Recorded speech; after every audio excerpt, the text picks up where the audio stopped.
Hi, my dear Astro family. Here is your weekly forecast starting on the 9th of February until the 15th of February. So, this is not the most or the busiest week of the month, but we do have got a couple of very interesting combinations to look at. But before we do that, don't forget that I still have got my birthday promotion going on. So another 2 days. So if you would like to have a reading with me, you can do that now on a discounted price. Or most importantly, if you would like to be a member of my community and study with me, then also my annual membership is on 50% off as well right now. And depending on what tier you choose, but you can have up to 250 courses and webinars available at any time at your disposal. So you can watch it anytime you wish to. You can choose whatever you want to study with me. More details on my website, AstroViktor.com. And of course, subscribe, like the video, and potentially the following week reflect on what has been said and what has happened in your life. This way, actually, you can start seeing certain type of astrological patterns in your life. Very first up is 9th of February. We have got Mercury conjunct Pallas Athene. And this is happening in the sign of Pisces. Um, and then a couple of days after, Mercury is going to be making a conjunction to North Node. So that's going to be happening on the 12th of February. So I'm going to be pretty much reading this together. And the reason why, because as you can see, then Pallas Athene is going to be making a conjunction to North Node as well, but that's going to be just the following week. So this is a energy pattern where Mercury is pretty much thinking about the path they are on. So what path to go on, and intuitively we can be feeling that yes, this is the path that I would like to kind of like be on. Remember that Mercury is going to be starting its pre-retrograde shadow on the 11th of February. What it means is that it's going to be hitting the degree where it's gonna go direct. So that's going to be happening somewhere around 7 degrees of Pisces. So this conjunction between Mercury and Pallas Athene is going to be super important. And of course, the North Node conjunction as well. So therefore, this Mercury journey here is a lot longer than usual. It's going to be in the sign of Pisces for a good 2.5 months.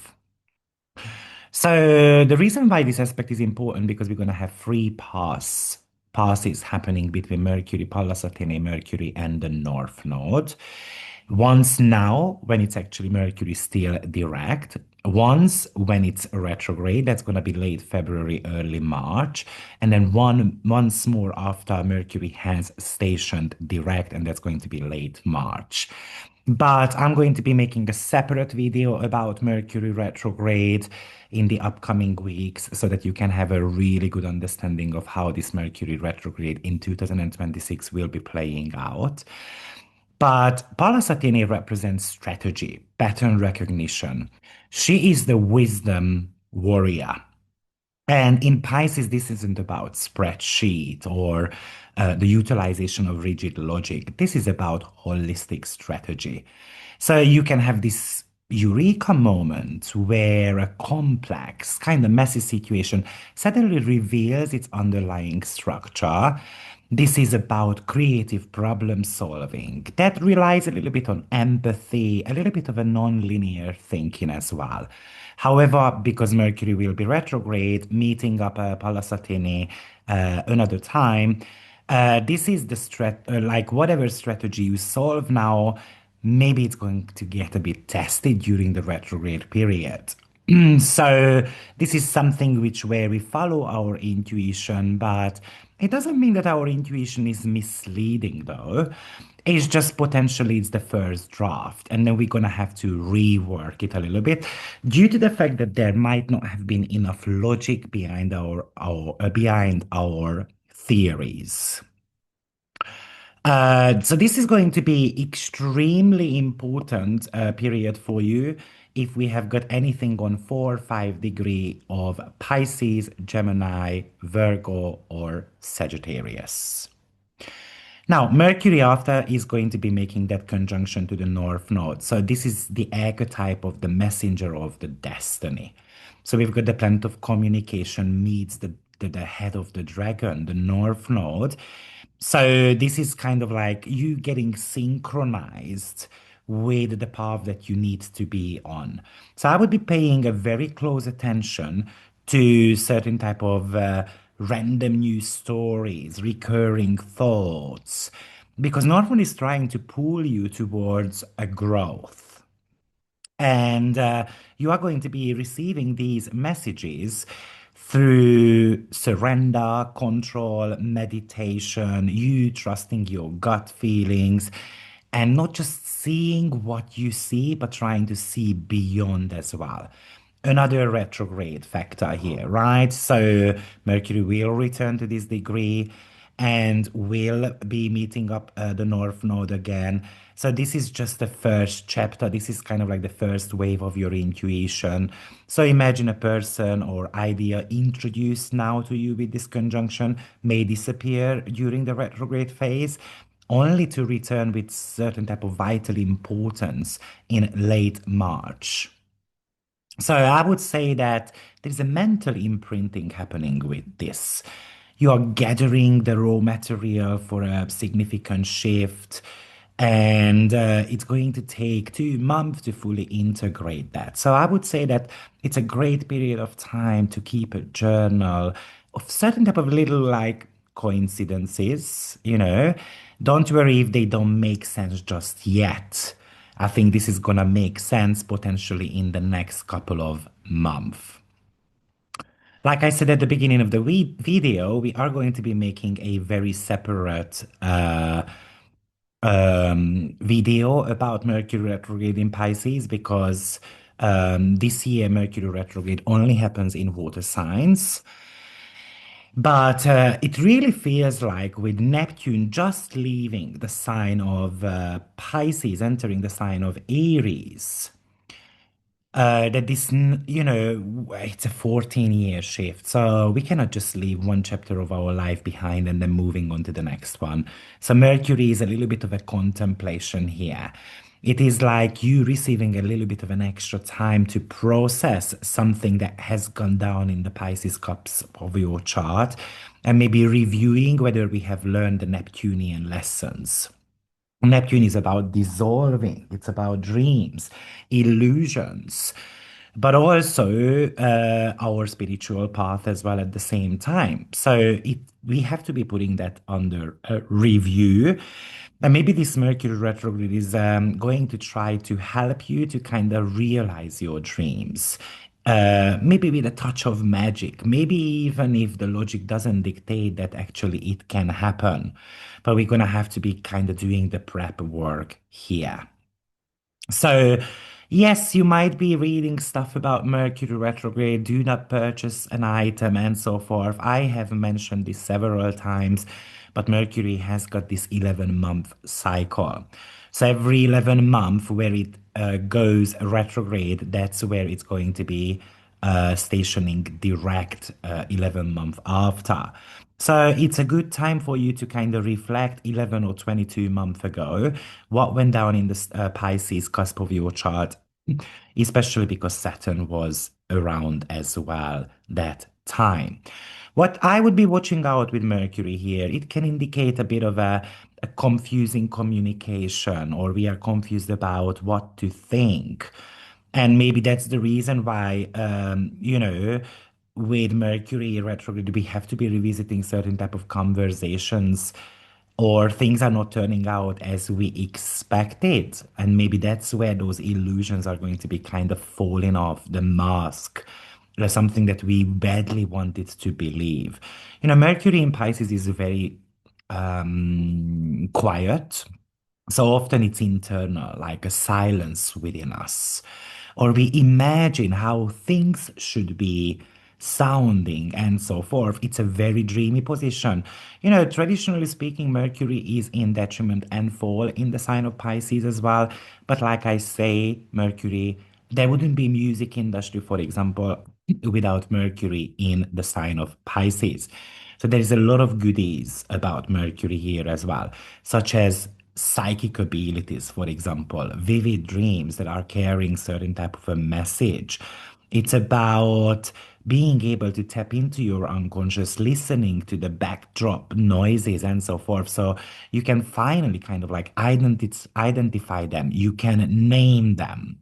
Pisces is a healing sign, so there is a lot of healing to be done around our voices as well. That finally, potentially, you are able to kind of give voice to your opinion and so on. I mean, Mercury also represents commuting as well, so watch out on the road. It's easy not to spot something, or it's easy to kind of get lost as well.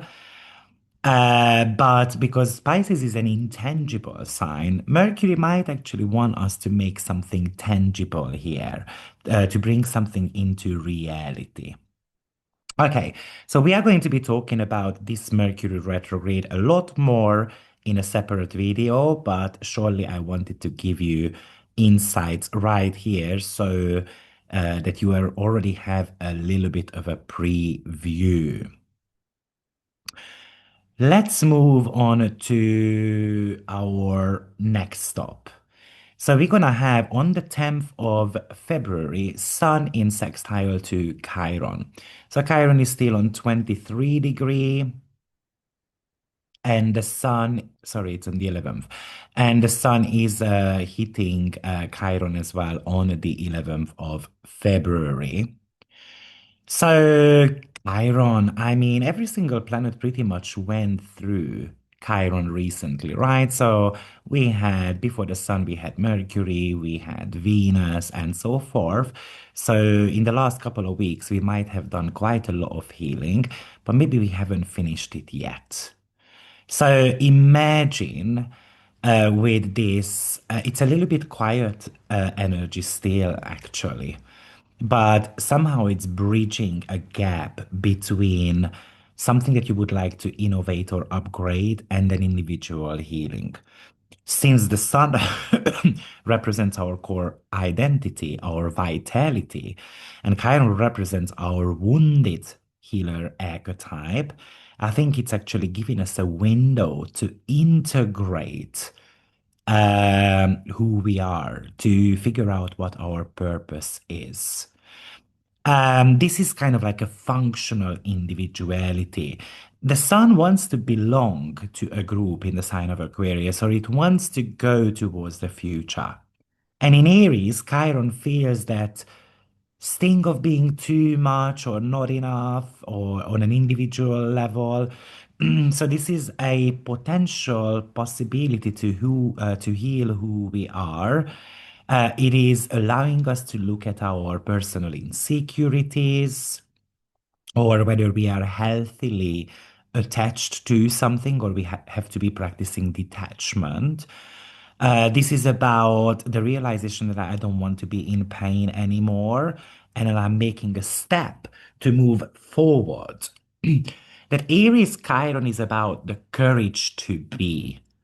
So that would be the right to exist, not having the fear of taking up space, for example. And it is a sextile. So the sun is spotlighting it and it's giving the green light to be unique, to be eccentric, to be a leader, to be sitting in the driving seat of your own car. So I think it's about validation through originality. It's about being able to tap into the Aquarian qualities.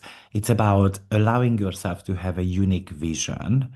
It's about healing through technology and community as well. It's kind of like attending a group healing session, for example, or using digital platforms to share your vulnerable journey with others. Or you can have an aha moment as well, especially if you had been feeling stuck, like in a cycle of self-doubt, then this could provide a mental breakthrough. What I would do with this is that while, of course, Mercury is in its shadow zone, I think we need to be affirming that we have got the right to lead and to speak, even though if you might feel like that you haven't perfected that just yet. And very next stop, which I want to talk to you about, is going to be Mars conjunction to Vesta, which is super important. Now it's happening on the 14th of February. I'm jumping and I'm going to come back. So I'm not doing it chronologically, but definitely want to be talking about this, and I'm going to be making a separate video about this also. A lot longer version. The reason why I am doing that is because Saturn enters the sign of Aries on the 14th of February. And the dispositor of that the dispositor of that Aries Saturn is Mars, which is making a conjunction to Vesta. So this Mars and Vesta conjunction on 17 degree is not just for a few days. It's basically a 2.5 year period. Very, very important. It is happening all right on my sun, so I'm looking forward to this. Uh, Mars in Aquarius is a visionary activist. It doesn't necessarily fight for the ego, it fights for the progress, the collective. And when it joins Vesta, which is the asteroid of the sacred flame, devotion, so it's basically a concentrated focus on something. This isn't just busy work. This is a vow of action, the vow of devotion. It's connected to an ideology, which is Aquarius. And often this is a non-negotiable type of stuff. I have no other choice but to make this happen. And the devotion should be connected to the future self or a larger network. You might be stripping away certain type of distractions just to be able to focus on one singular innovative goal to upgrade your life, to go towards a better future. Now, of course, we have got that Saturn, which is entering the sign of Aries, and let's call it as the architect of the self. So while Mars and Vesta are defining their sacred mission to create a better future, Saturn moves into the sign of Aries, which says that we have to get into a building mode. Saturn in Aries is about sovereignty. So over the next 2.5 years, it's testing whether you can be independent. In the sign of Pisces, it was about dreaming. So it's no longer about dreaming. It's about making the first steps. So therefore, that Mars-Vesta conjunction in Aquarius is kind of like the boss of that Saturn, which says that we're going to have to start creating a better future. Imagine that Mars and Vesta are kind of like feeding Saturn as he enters his new sign. So they set a tone for the entire Saturn in Aries era. Mars is like the fuel. So this Mars is using radical objective logic to drive personal change. While Vesta is burning away anything or people that don't align with your core truth. And Saturn, the planet of structure, is the result. So that's going to be building this new independent life based on your radical truth. So it's a surgical urge to cut out secondary interests. If Saturn in Pisces was about losing the self, Saturn in Aries, pushed by that Mars and Vesta conjunction, is about reclaiming yourself. So I would pay attention very closely what you feel personally responsible for on 13th, 14th of February because that is going to be a blueprint for your life until 2028. Not to mention that we are about to have a Saturn-Neptune conjunction also, which I'm going to be making a separate video about. Okay, so these are the major aspects. Now I want to show you or I want to talk to you about asteroids, what is happening. So usually my readings are super detailed. As you can see, I am including the asteroids into the picture as well, because one of my main goals is to educate you on what is happening in the sky. But we have got on the 10th of February, Amor, its astrological number is 1221, entering the sign of Pisces. So 10th, 11th of February, depending on where you are. And Amor is about unconditional love, the ideal type of frequency of the heart. And it's basically coming right on the heels of Mercury's entry into the sign of Pisces and that North Node activity as well. So it really feels like Armor here is acting like a softener to this, to this heavy structural shift of Saturn entering the sign of Aries. Armor is very boundless here in this sign. Amor is about pure love, the kind that doesn't necessarily require physical consumption or, um, this is focusing on the conditions under which we feel or give love. But the conditions do not exist in the sign of Pisces. So while Mars and Vesta in Aquarius are busy setting sacred boundaries and focus, Armor in Pisces is doing the opposite. It is reminding us that even within a sacred mission, we must remain compassionate. So it's about feeling the empathy for people or situations potentially we previously intellectualized, or we are focused on forgiving, for example, a love of ours, or even seeing the divine in certain things that are happening in our lives. The shadow side of Armor in Pisces is the tendency to fall in love with a fantasy rather than the reality.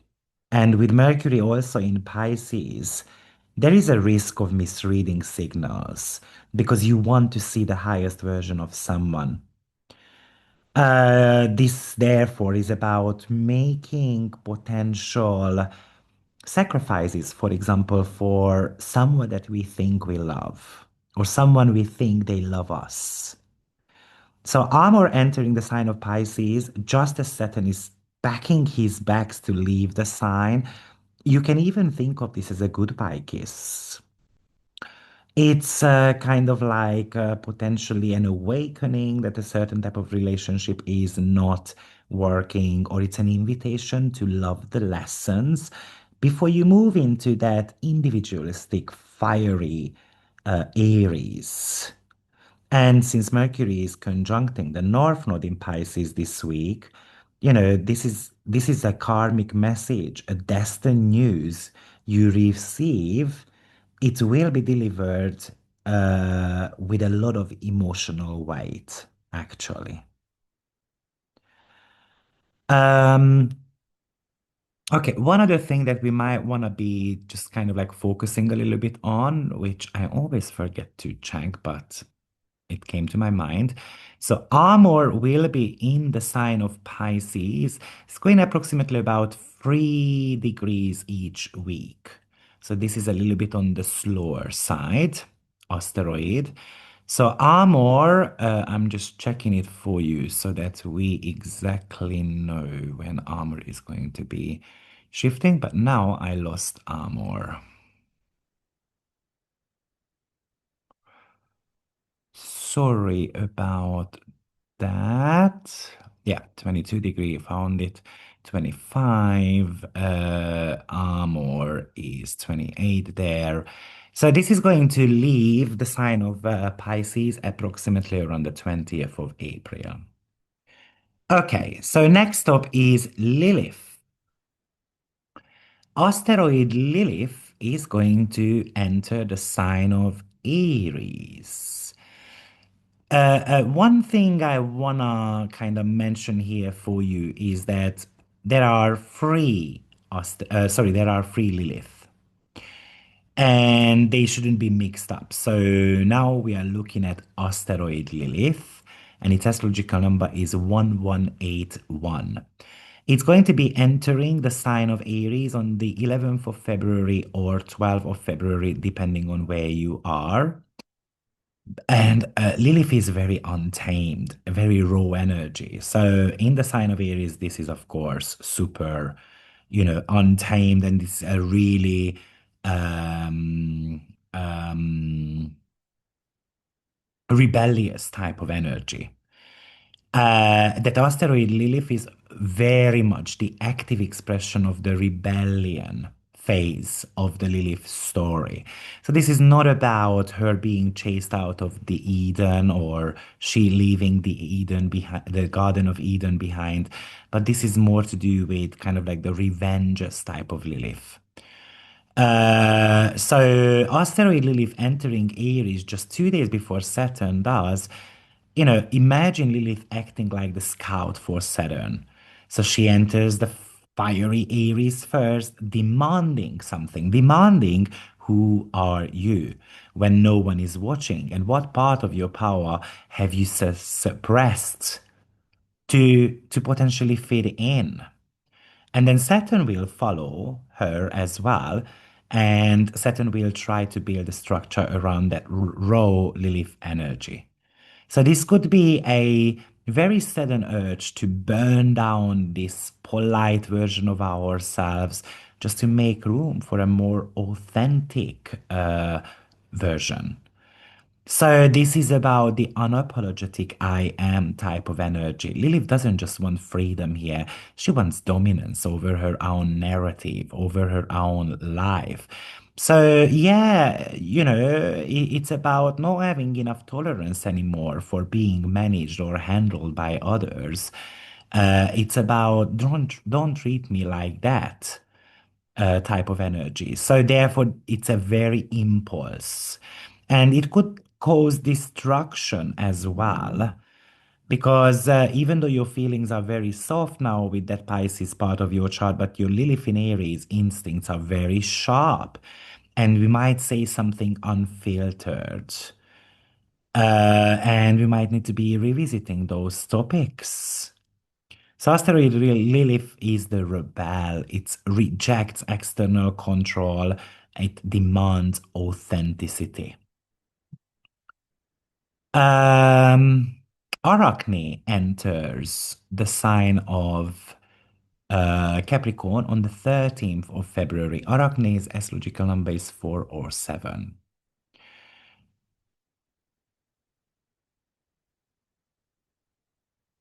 Yes, 12 or, oh yeah, I'm moving, sorry, it's on the 13th. I'm moving a week ahead. Yeah, here you go. So you can see Arachne is right there, 4 or 7. Let's just check how long Arachne is going to be in the sign of Capricorn, but she's also moving 2 to 3 degrees every week. But I can see it's going to go retrograde. So in May, Arachne is going retrograde.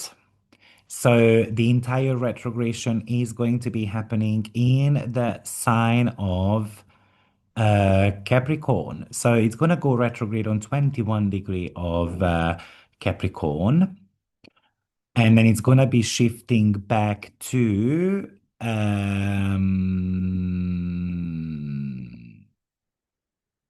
7 degree of Capricorn, somewhere in August.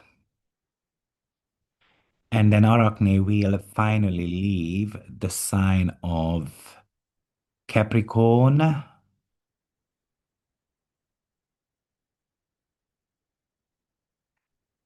around November 26. Wow, that's a longer period of time, right? So let's just talk about this as well. And what's very interesting here is that Nemesis is also going to be remaining in the sign of Capricorn as well until about first week of December. So let's just talk about that Arachne. Arachne is the intricate web of skills, talent, its technical mastery. So in Capricorn, This energy is moving away from the theoretical type of stuff, which is the Sagittarius, and then we go into something more structural. So this is the ambition. Arachne here isn't just weaving for art's sake, she is weaving a ladder. Let me tell you the story about Arachne. Basically, she kind of called herself more talented than Pallas Athene, and then she got punished for it, and then she became a spider. So that's the story there, even though she was better because she did win a competition. So this Arachne is about wanting to get the best at its work. It is about seeing how every small disciplined action connects to a larger, kind of like complex goal. This is about being more organized, if, especially if there are certain type of entangled projects and situation in our life, especially in our professional manners. It's about spinning your wheels. This is, it's kind of like pulling those threads into a solid tapestry. And this is also being disposed by Saturn in the sign of Aries, the ruler of Capricorn. So it really feels like that Arachne stays in the sign of Capricorn for a longer period of time to make sure that that infrastructure is solid and still standing. And Saturn is actually trying to move towards success. So we have got your identity undergoing a rebellious part, a new mission with Mars and Vesta, but the actual execution of your plans very dependent on Arachne. Whether we use enough tradition there, we are patient, we are rigorous, and so on. So it feels like while Mars and Vesta says, I have this sacred radical vision for the future, Saturn in Aries says, I'm the authority of my own life now. Arachne in the sign of Capricorn says, I will build this complex system to make this vision profitable and permanent. So Arachne in Capricorn might warn you against being too impulsive with that new Saturn in Aries energy. It reminds you that even a revolution needs a logistical plan as well. So therefore, you have to be looking at the fine print of your life also. Okay, and then we're gonna go back because we've got one more aspect we should discuss. And that's going to be also on the 13th of February. So I'm just gonna go back here because we're gonna have a Juno and Jupiter opposition happening. An opposition is always about culmination of something, and it is connected to relationships. So we have got Jupiter in Cancer. By the way, that's the exalted position of Jupiter. We see a bit of a conflict between emotional expansion and professional commitments. While Jupiter in Cancer is the great protector, it wants to expand through emotional security, family, nurturing others. It's about the growth that comes from following my heart and feeling safe. Juno in Capricorn is the architect of the partnership. Juno here seeks commitment through status, longevity, clear boundaries. It says that growth is going to come from mutual responsibility, mutual respect. So these two are in a conflict, basically, where you may feel caught between your calling or the heavy lifting or burdens of your kind of like life or relationship.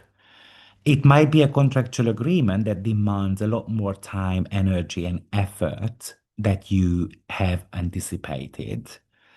This actually happens on the same day as Arachne enters the sign of Capricorn. So it really feels like that it is a kind of like a professional commitment It's a professional, like how to remain professional in our relationships. And we're going to have to be kind of like coming up with a plan. This could be a legal issue as well, or let's say what you would like to leave a work contract behind, but you are binded to others somehow. This is kind of like an aspect where someone gets cheated on. So this is happening on 16 degree of Capricorn to 16 degree of Cancer.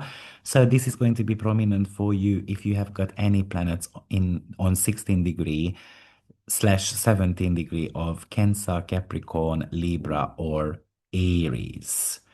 But the Jupiter wants us to trust your gut feelings. It wants to expand your emotional base, while Juno wants to stay committed to a workplace because it has got certain type of vows it made. So that's the Jupiter and Mars opposition. It really feels like that on the 13th, you are getting pretty much pulled into four different directions, you know. Um, why is that? Because we've got the Mars and Vesta conjunction. So I think the key is Vesta. What is that one thing you are truly devoted to, or you should be devoted to? And that's something to do with freedom. That's something to do with your future. Then Jupiter is pulling you towards emotional growth. Juno is telling you that you have got certain type of commitments that you have made, and you have to be able to kind of honor that too. And of course, you've got a Saturn in the sign of Aries as well, which says, I need to start fresh. So we do have got a lot of directions to choose from. So I want to do a little bit of a recap. I think on a mundane level, this is the birth of a new leadership program. This is a global shift towards autonomy and feeling strong and feeling pioneering. This isn't about a committed decision. This is kind of like initiatives, the first strike initiatives. So there could be news around national borders, space exploration, breakthroughs, resetting global economy and defense. I think with Mars and Vesta in Aquarius, this is a focus on a singular technological social advancements. Arachne, Juno in Capricorn is pretty much the economic type of scenarios. So I can imagine a restructuring of debts and international agreements. But the Jupiter and Juno opposition suggests a tension between nations wanting to nurture their citizens. On a personal level, it really feels like that you are receiving a lot of downloads here. I mean, with Mercury, Pallas, and the nodes in the sign of Pisces, we use our gut feelings more than our logic. But I think it's no time just to explain things yet, potentially just record them. And I think February 12 to 13 is a little bit more on the rebellious side. It's losing interest in being a people pleaser and it's focusing more on autonomy. It's kind of like, what am I willing to sacrifice for freedom and who do I need to cut out? And I think between February 13 to 15 is a little bit more tension between your domestic needs and your professional obligations. And Arachne potentially would like you to weave these two together. Rather than seeing them as an enemy, we should be seeing them as potentially something that we might want to be bringing together. So I think it's about identifying a visionary goal, committing to the hard work required to build it, and then to step into this new level of self-mastery where I no longer need external validation from others. However, the negative side is that we can easily can get lost in that fog that the Pisces part of our chart is creating. And therefore, you can find yourself at odds with major commitments because you haven't planned the road ahead just yet. So this is the weekly energy pattern, guys. I hope this video helps. And it's time to break that down for 12 signs. So I'm going to be posting each signs separately. Take care. Bye bye.